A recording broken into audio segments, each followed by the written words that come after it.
So, a very windswept day here back on Emerald Star. After a quick visit to the boat show, see what was going on down there. We're back in the freezing cold windy marina, and we're just going to address the back hatch again because, of course, Matt installed the hatch and there's still a leak somewhere. So we're just going to quickly try and eliminate that. He's got to get the hose pipe, and we'll see if we can see a leak. Let's go and see if we can find it. Hopefully be resolved.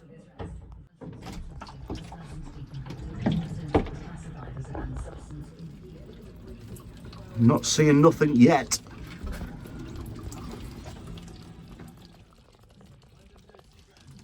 Nothing.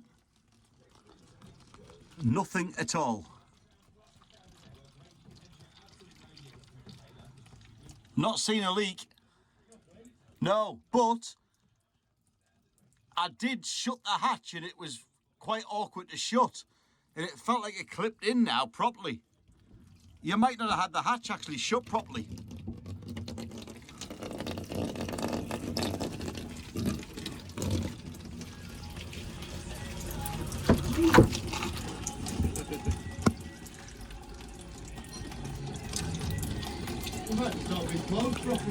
The good thing is, the hatch no longer leaks. So. Touch and go for a while, old friend, but we got there in the end. We're looking at these two that we fitted in here. There is water because we haven't sealed anything on the outside yet. See, it's dripping here, but we're going to seal the outside bits. It was just test fitting these. So what we did, made a little jig with a piece of wood, and we just went at 20 centimetres so we knew that each one was evenly spaced, and then took this, stuck it on the bottom, and this top hole was where we put these screws, and then on the second one again 20 centimetres, and then the bottom hole was where we screwed, so we know that every screw is exactly the same height, so that we keep everyone happy who has OCD, who looks at it. Problem is they're only dead straight if you look at them straight on, but you can see that they're all in the right place. And got round to the centre and just shift these two up. Yeah. Just need to trim this off a tiny bit. This is dead centre of the boat, or close enough. We've got to see on the original markings, I think, probably from when it was moulded. This is centre. So we're just going to trim that, then we'll fit these two round the other side, and we'll probably put just put a little spacer in here because it was just trying to pull back a little bit. So we'll probably just put a couple of little spacers to keep it away from the hull, and then we can screw into them, and that'll keep it sat dead upright.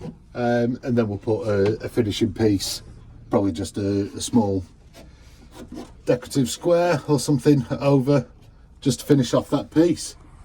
In the meantime, we'll be putting the vinyl headliner, once we've cleaned everything up, the vinyl headliner on here. There's only the chain plates, and these four nuts are the outside step to get on the roof of the aft cabin. So we'll take those off, put the vinyl headliner on, poke little holes, put those back on over the top, so that's fine.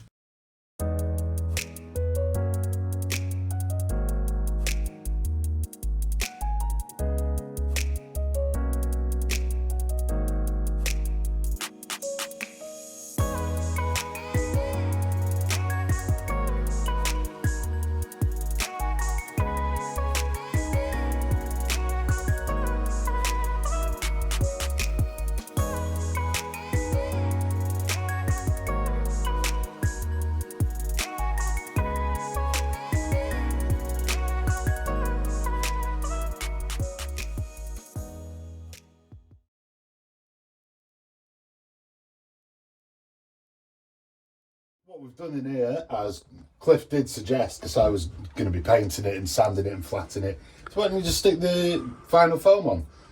It's always good to get somebody else to have a look at something, because you get an idea of what you're doing and you get set in what you're doing, and another opinion is always a good thing to have, because someone can just come up with another idea, and luckily Cliff did. He said, just stick the vinyl on. Yeah, but Matt also we should have these in the comments.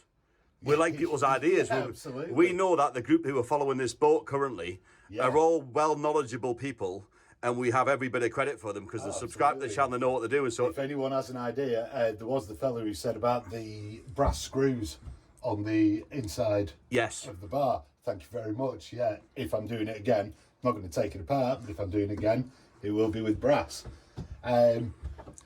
We had the same problem with the tiny lip on these windows. I didn't really look at them too hard before I put them in, so we had to kind of drill just away from the frame slightly, just so we could get the nut on, and the only way we could do it was the bolt from the outside, nut on the inside.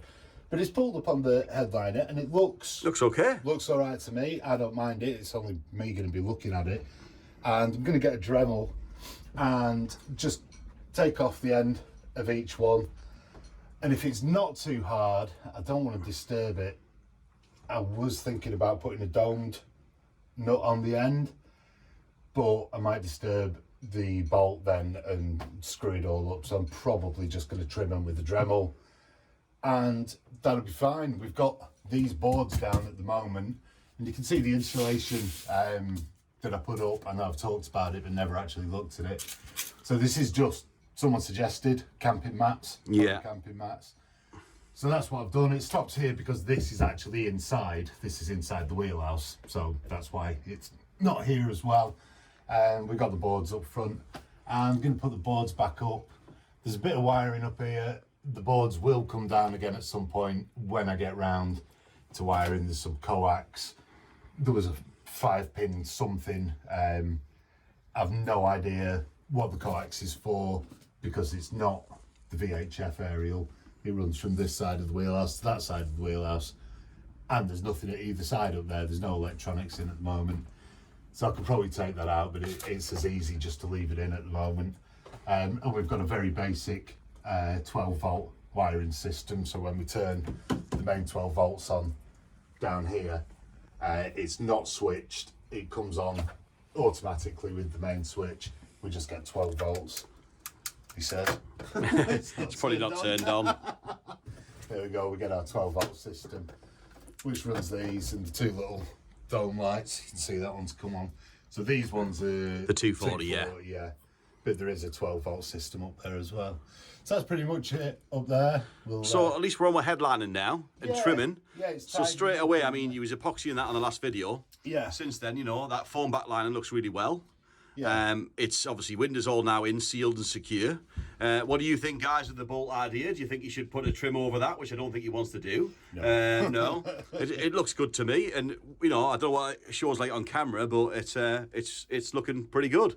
What we'll do, I think I'm going to either take this back to wood. There is some glass. This one I might paint, but same as what I did up front. If you get the headliner and you just peel off, some of it comes easier than others. Peel it off and get yourself a strip, and then you can put that in. Yeah, there's a finishing in the corner with it, like nice cut, nice clean nice edge. Finishing. Yeah. Because if you try and cut this when you're installing it, it's just absolutely no. It tries to pull and twist and go in any shape. It's horrible. It doesn't matter how sharp your blade is; it just jaggers away. So, just a rough cut to get it in, and then, you know, it might even go. There was something like that, but you know, that's not too bad actually. Yes, it is. A nice piece of. That's what I'm saying. This is how you get ideas. Yeah, I'll go with that. But something like that. Who knows? When we get around to that, we're going to have a bit of a tidy up. See where we're at, get these boards back up. Then we'll take it from there. It slots in and it will hold itself once it's... Yeah, once it's slotted in.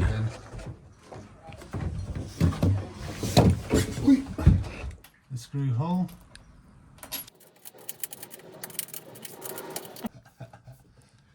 Straighten that up.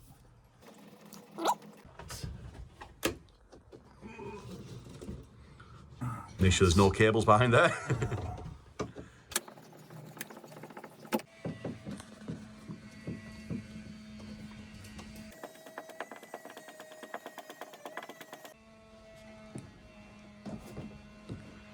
Is it covering it? Yeah, absolutely. Perfect. That looks fine. Yeah.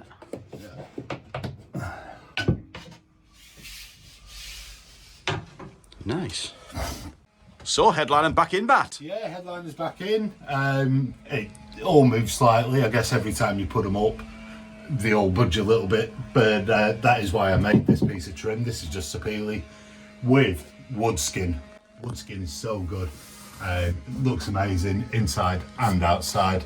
But yeah, headliner's back up. It's blended in really nicely here. And then of course, if we do our little piece of trim, like something like that, or if we use some of the headliner, that is all gonna tie in Pretty good. really nicely, something like that. We'll decide on that later once we sort. So just to let the viewers know, Matt, there's one thing they probably don't know. You've actually, these have all been renewed by Matt himself, and he's took all the previous headliners down, and these have all been redone. Yeah, this is new headliner, so this is not foamed backed because it's on boards, so it doesn't need the insulation, Yeah. 6mm insulation. Because this is straight on the side of the boat, that is foam back, so that is insulated. So we should never get condensation on there, which we did before. So that should be nice and sealed. But yeah, these ones are the original ones, and they were an absolute mess. They were all hanging, it had the proper droop. So we actually took these off, cleaned them with, I don't think I'd recommend trying this because they were a really, really dirty, dark colour. And I tried scrubbing them, we tried Sif, all sorts of stuff. And in the end, one of the lads down here rubbed one corner with some acetone and it basically melted the vinyl because it's a type of plastic. And he's like, oh yeah, you can clean it. And it took me 5 litres of acetone and I melted 2 face masks with the vapours off it.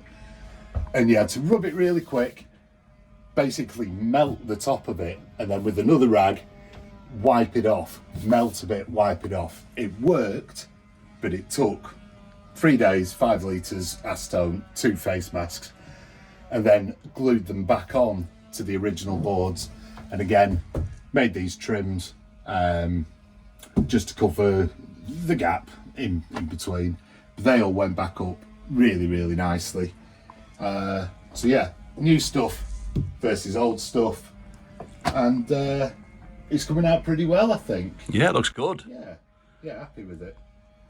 And we'll see a big transformation. It all comes together rapidly at the end. Oh yeah. But we're far from the end. So far from the end. So far from the end. But, you know, weather's warming up. The hull could be painted. It could be back in the water before we know it. Yeah, obviously the main plan is to get the hull done. So I'm just doing inside jobs whilst it's too cold or wet outside. But we're getting to the point where we can start on the hull, get another layer of epoxy on, get the Jotun 88, the grey 88, the vinyl stuff, Finneguard.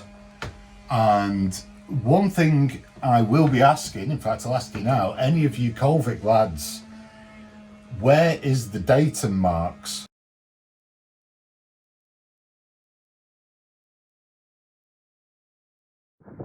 One thing I'm gonna have to do, which can be slightly terrifying, is the waterline.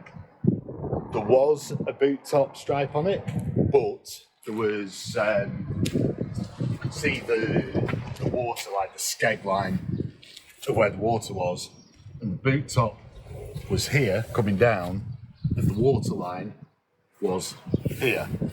So this entire boot top, round to, see here, all this was underwater, all this, and it only reappeared somewhere around here, and then it kind of came back up a little bit. So the question I'm putting out there for any of you Colvic lads in the know is, does anyone know where the datum marks are for a Watson 35? I'm pretty sure, I've been told by the Colvic lads on the aft of the boat, this is the datum right here, and you mark up down whatever from that. But at the front, I have absolutely no idea where the datum should be. I don't think this is even original, so I don't think it's going to be any of these. These are the marks that I put on, which is where I think it should be, because this is where, like, the skeg line of the water was here, so I'm thinking it should go from there. What we did do when I first got it last winter is we came right over here and we got a laser level. I'll stick a picture up, and the laser, when it was on a level, strikes right across, and it was kind of up here, and it was good fore and aft. We could actually see, kind of came along here like this, and as I say, this was all underwater here, and you can see, I mean, if you go back a little bit, Cliff, and if you get your camera at that kind of height, you can see how this actually goes down. It's one of those where, depending where you look at it, it looks straight or it doesn't look straight. But these two marks I put in before I sanded everything off, and that is where the green line of the water was. So I guess I can take it from the two marks of where the water was fore and aft, but it's going to be a bit of a guess. But if anyone knows or has any advice, looking at the peats, if they have any clue, please give us a shout, let us know. Come down, bring your laser, bring one of your bendy water tubes front and back, and help.